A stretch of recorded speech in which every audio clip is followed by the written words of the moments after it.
Movie की शुरुआत में हम कार के बहुत बड़े स्क्रैप यार्ड को देखते हैं, जहां हमें एक आदमी जो कि घोस्ट हंटर होता है उसे देखते हैं। उसका नाम साइरस था। साइरस वहां पर खास मकसद के लिए आया था। असल में उस जगह पर अपने पूरी टीम के साथ एक घोस्ट को ढूंढने आया था। साइरस ये सब अकेला नहीं किया करता था, बल्कि अपने असिस्टेंट जिसका नाम डेनिस था, उसकी हेल्प से यह सब कुछ किया करता था, क्योंकि डेनिस सुपर नेचर और पैरानॉर्मल चीजों को फील कर सकता था। और उसमें एक खूबी भी थी कि वो किसी को भी टच करके उसके बारे में सब कुछ बता सकता था, यानी किसी की भी मेंटल कंडीशन को अंडरस्टैंड कर सकता था। इसके अलावा उसमें और एक खूबी थी कि वो भूतों की प्रेजेंस को फील कर सकता था। अब से पहले वो लोग मिलकर 11 भूतों को पकड़ चुके थे। आज उनका टारगेट था 12वें भूत को पकड़ना। जिस भूत का वो आज पकड़ने वाले थे उसका नाम जगनॉट था, जो कि सबसे ज्यादा पावरफुल भूत समझा जाता था। वही हम दो लोगों को देखते हैं जो साइरस की भूतों को पकड़ने वाले काम को पसंद नहीं किया करते थे और उसे ऐसा करने से मना करते हैं, और साइरस उनकी एक नहीं सुनता था और अपने मिशन के लिए आगे बढ़ता है। और उन लोगों ने जो भी कहा होता है वो उसे इग्नोर करके अपने भूत को तलाश करने लग जाता है और अपने टीम की हेल्प से उस पूरे स्क्रैप यार्ड में खून का छिड़काव करता है, और साथ साथ में स्पीकर में मैजिकल वर्ड भी प्ले करवा देता है। मैजिकल वर्ड सुनकर थोड़ी देर गुजर जाने के बाद जगनॉट वो भूत वहां पर आ जाता है। अब क्योंकि जगनॉट एक खतरनाक भूत था, वहां पर आते ही एक एक करके सबको मारना शुरू कर देता है। साइरस जगनॉट को कैद करने के लिए एक काफी बड़ा ग्लास का बॉक्स अपने साथ लेके आया था, जिस पर चारों तरफ भूतों को कैद करने वाले मंत्र भी लिखे होते हैं। अब जगनॉट सबको मारते हुए फाइनली उस बॉक्स में चला जाता है और उसमें कैद हो जाता है। लेकिन उसमें एक कर्ज था, और वो है कि जब से जगनॉट उस जगह पर आया था वहां हलचल मच गई थी। हालात अजीबोगरीब हो गए, और तो और टीम के काफी लोग भी मारे जा चुके थे, और उसमें मरने वाले लोगों में साइरस भी शामिल था। जी हाँ, साइरस भी अब मर चुका था। अब इसके बाद हमें फैमिली दिखाई देती है, जिसमें कुल 5 लोग थे, जिसमें घर के हेड का नाम ऑर्थर था। घर में ऑर्थर का एक बेटा, एक बेटी और उन बच्चों को देखभाल करने वाली एक केयरटेकर थी। और उसकी वाइफ वहां पर नहीं थी, क्योंकि उसकी वाइफ मौत हो चुकी थी और उनकी फाइनेंशियल कंडीशन भी बहुत ही ज्यादा बुरी थी। उसकी वजह से ऑर्थर का घर के सिस्टम को लेकर चलना भी मुश्किल चल रहा था, और जाहिर है कि इन हालत में सर्वाइव करना भी डिफिकल्ट था। और हालत में साइरस का लॉयर भी घर पर आता है, और हमें यह पता चलता है कि साइरस ऑर्थर के अंकल थे। लॉयर ऑर्थर से कहता है कि साइरस की मौत हो गई है और इस वजह से उनकी सारी प्रॉपर्टी और पैलेस की मालिक अब तुम लोग हो। लेकिन ऑर्थर हैरान था, यह सोचकर उसके अंकल से ना ही कोई कांटेक्ट था और न ही अपने अंकल से काफी अरसे से मिला था, और उसे क्यों चुना ये प्रॉपर्टी के वारिस के लिए। लेकिन इन मुश्किल हालात में सर्वाइव करने से बेहतर है कि ये लोग उस पैलेस में जाने के लिए प्रेफर करते हैं, क्योंकि सर्वाइव करने के लिए इसके अलावा उनके पास कोई ऑप्शन भी नहीं था। आर्थर और उसकी फैमिली उस के साथ पैलेस को एक्सप्लोर करने के लिए जाते हैं।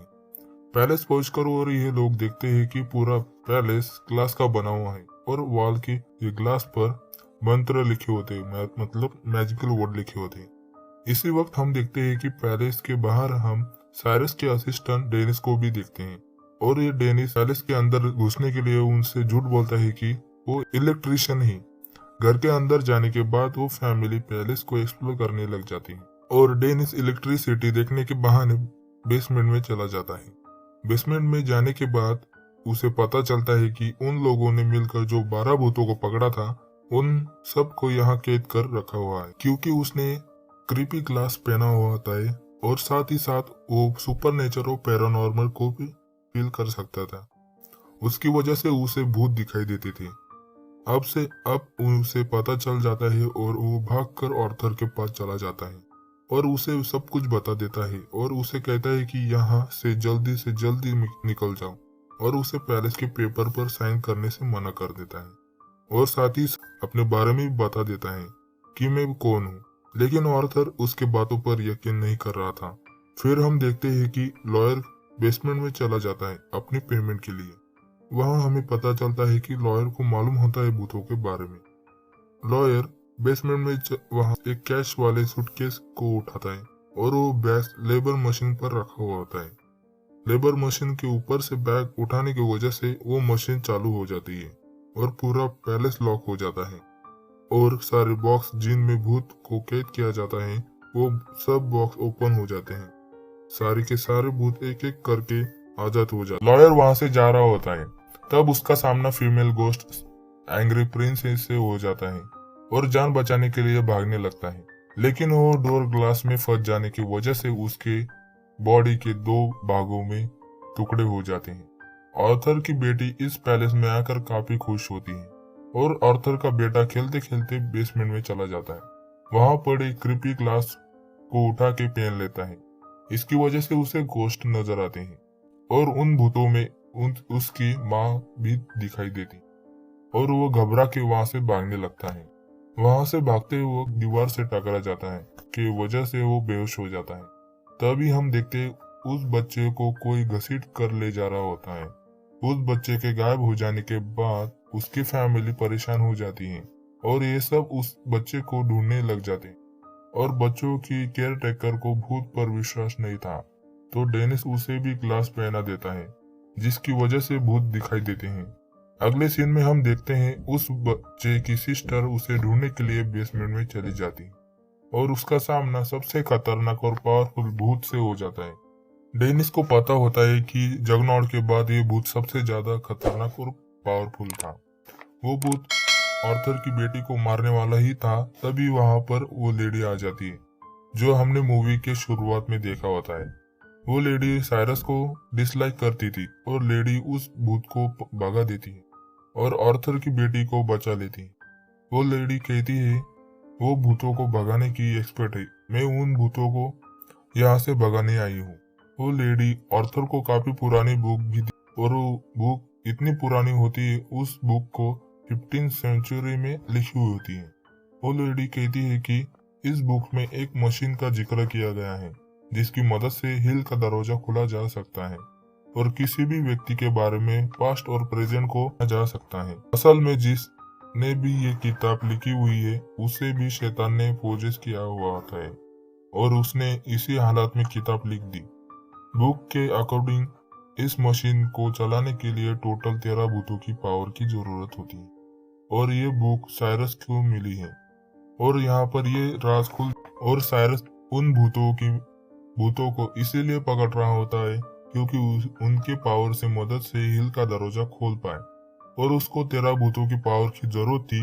उनको तो 12 भूतों को पकड़ चुके थे, अब सिर्फ उन्हें एक भूत चाहिए। ये सब बातें सुनकर औरतों को बिलीव नहीं हो रहा था।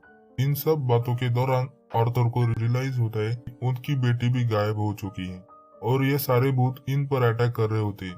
इसीलिए जान बचाने के लिए वो लाइब्रेरी में चले जाते हैं और इस पैलेस में लाइब्रेरी ही ऐसी इकलौती जगह होती है जहाँ वो सब महफूज रह सकते हैं क्योंकि उस लाइब्रेरी में सभी जगह मैजिकल वर्ड लिखे होते हैं। वो लेडी आर्थर से कहती है कि तुम्हारे वाइफ की भी गोश्त यहाँ पे है जो कि भूतों में से 4थे नंबर पर है और वो लेडी आर्थर से कहती है कि मशीन को एक्टिवेट करने के लिए 13 भूत चाहिए। अगर आर्थर अपने आप को सैक्रिफाइस कर दे तो उसके बच्चों की जान बच जाएगी और उसके साथ साथ सारे भूत भी आजाद हो जाएंगे। क्योंकि 13वां भूत गोश्त बनना था, उसकी शर्त यह थी कि सैक्रिफाई करने वाला हो और उसके अंदर प्योर लव हो। की वजह से कुछ भी हो जाता तो आर्थर को ही भूत बनना था। आर्थर वो लेडी से कहता है कि इस घर में कौन कौन से भूत हैं। आर्थर के पूछने से वो लेडी सारे भूतों के बारे में बताती है। Ghost number 1 the first born son, ghost number 2 the torso, ghost number 3 the born woman, ghost number 4 the with red lover जो कि आर्थर की वाइफ होती है, ghost number 5 the torn prince, ghost number 6 the angry princess, ghost number 7 the pilgrims, ghost number 8 the great child, ghost number 9 the dare mother, ghost number 10 the hammer, ghost number 11 the jackal, ghost number 12 the juggernaut. 13वां भूत जो भी होगा उसका नाम होगा broken heart. Arthur ये सब बातें सुनकर उसे समझ में आया था कि 13वां भूत उसे ही बनना है। आर्थर अपने बच्चों की जान बचाने के लिए अपनी जान सैक्रिफाइस करने के लिए तैयार हो जाता है। आर्थर अपने आप को मारने लगता है लेकिन डेनिस उसे ऐसा कर रोक लेता है और उसे कहता है कि आखिरी बार अपने बच्चों के ढूंढने की कोशिश तो करो।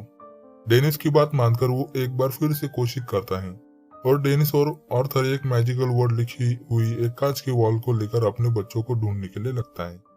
ये लोग बच्चों को ढूंढने के लिए बेसमेंट में जाते हैं। वहां पर उन पर जगनॉट और हैमर उन पर अटैक करते हैं। इनसे बचते बचाते आर्थर बच निकलता है, लेकिन डेनिस जगनॉट के हाथ लग जाता है। जगनॉट भूत डेनिस को मार देता है। यहाँ पर एक बड़ा राज खुल जाता है कि साइरस अभी जिंदा है और वो लेडी और साइरस आपस में बातें कर रहे थे। असल में ये सारा प्लान साइरस और लेडी का होता है। साइरस ने अपनी झूठी मौत का ड्रामा इसीलिए किया था कि आर्थर को यहाँ लाकर उसे अपनी जान देने के लिए मजबूर किया जाए। इसीलिए साइरस ने आर्थर के बच्चों साइरस ने किडनैप करके कहीं पर रखा हुआ था। वो लेडी साइरस का ये सब कुछ करना पसंद नहीं आ रहा था और वो लेडी साइरस से ये ऐसा करने से मना कर रही थी, लेकिन साइरस इसकी बात नहीं सुनता और उसे जान से मार देता है। अब क्योंकि वो लेडी के मरने से 13 भूत पूरे हो जाते हैं, तो वो मशीन चल पड़ती है और साइरस मशीन चलने से सारे भूतों को इकट्ठा कर देता है। ये सारे भूत मशीन के आगे खड़े हो जाते हैं और मशीन आहिस्ता आहिस्ता चलने लगती है। आर्थर के बच्चों को साइरस ने वो मशीन के सेंटर में रखा हुआ था।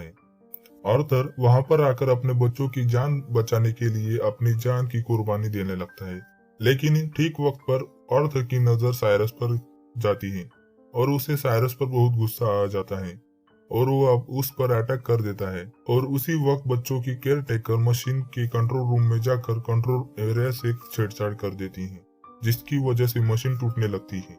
मशीन टूटने की वजह से सारे भूत एक एक करके आजाद हो जाते हैं और ये सारे भूत मिलकर साइरस पर अटैक कर देते हैं और वो साइरस को घूमते हुए मशीन में फेंक देते हैं, जिसकी वजह से साइरस की बॉडी के बहुत बड़े टुकड़े हो जाते हैं और उसकी मौत हो चुकी। इसी दौरान आर्थर को अपनी वाइफ का गोश्त नजर आता है और वो कहती है कि बच्चों को बचा लो। आर्थर अपने बच्चों को के पास पहुंच जाता है और आर्थर भी सही सलामत था और उसके बच्चे भी सही सलामत थे। वो मशीन पूरी तरह से टूट चुकी थी। वो मशीन टूटने की वजह से सारे भूत आजाद हो जाते हैं और बाहर जाने लगते हैं। आर्थर अपने वाइफ की गोश्त को फिर से देखता है, जो उन्हें आई लव यू कहकर अचानक गायब हो जाती है। आर्थर की फैमिली वहां से सही सलामत बाहर आ जाती है और यह मूवी यही खत्म हो जाती है।